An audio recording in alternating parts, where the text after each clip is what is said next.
Kalau dari sisi operasional perkebunan, industri sebenarnya kita sih masih berjalan dengan normal ya, dengan normal. Artinya bahwa eh, proses produksi masih berjalan.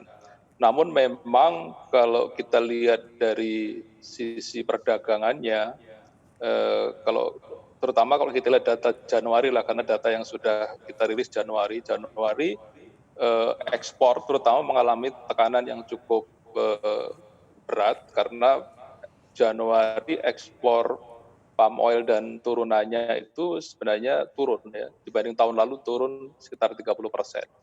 Dan ini kalau kita lihat hampir merata di semua pasar tujuan ekspor.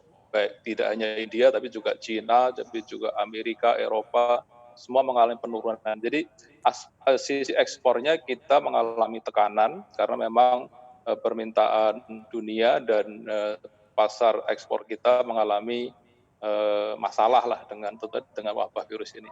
Tapi mudah-mudahan dalam negeri serapan untuk domestik masih normal ya, baik itu untuk makanan, untuk oleochemical, untuk biodiesel, so far masih normal, perkebunan masih beroperasi dengan normal. Itu kira-kira secara garis besar seperti itu, Mbak.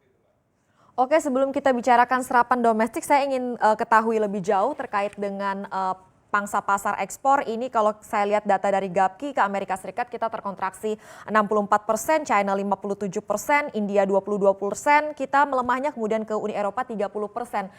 Prediksi Anda untuk bulan-bulan ke depan ini Februari dan Maret seperti apa? Apakah akan lebih memburuk daripada penurunan ekspor yang dibukukan di Januari, Pak? Ya, tentu kita masih mencermati perkembangan ini karena yang pasti India pasti 21 hari lockdown pasti akan terpengaruh ya karena di sana pelabuhannya juga nggak bisa bongkar. Eropa juga pasti masih akan terjadi pelemahan. Cina ada berita bahwa dia akan mulai beli lagi karena sudah mulai sedikit recovery. Mudah-mudahan Cina mulai lebih awal. Di samping itu juga pasar-pasar lain yang kita lihat Timur Tengah juga mengalami pelemahan. Jadi dugaan saya sih sebulan 2 bulan ini pasar masih akan mengalami pelemahan.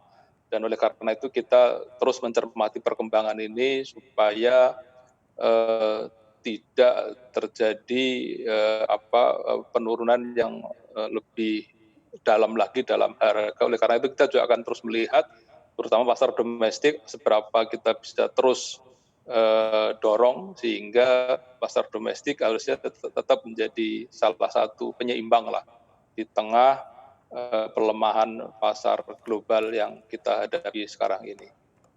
Oke, Pak Joko, Anda katakan tadi Anda berharap China akan mulai membeli lagi. Prediksi Anda kapan recovery ini dampaknya bisa mulai terasa untuk industri sawit tanah air? Ya, saya sih berharap ya, kita berharap sih mestinya bulan-bulan depan ini sudah mulai lagi lah, mestinya sudah mulai lagi pelan tapi mestinya sudah mulai lagi.